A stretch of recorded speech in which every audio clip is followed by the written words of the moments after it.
Так, мына бул жерде Ак Ордо конушундагы 481 контурунун канчанчы Азия көчөсүнүн 9-үйүн жанындагы кошунасы бузуп салып, мына бул жерде 4 баласы менен талаада калды. Мына эшикте отурушат. Мына 4 баласы.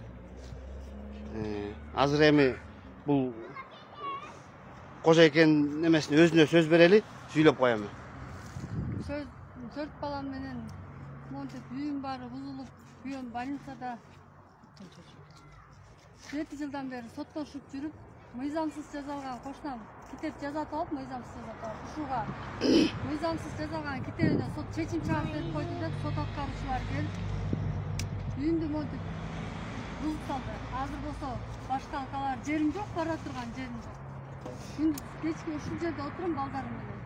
Ушул жерде тамактанып атабыз, монтуп элдер келип, ар өткөн, бери өткөндүн баардыгы келип ороруп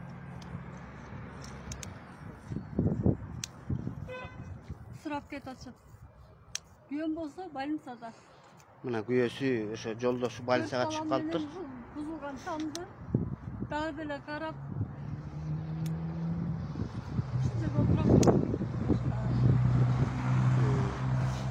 Ошо эми илова. Мына ошо көрдүңүздөр, балдарын кайненеси отурат бул жерде, 77-ге чыккан, өзүнүн апасы келиптир, ал киши отурат. Ушуну бир карап берип койсоңуздар деп ошону өтүнөм силерден.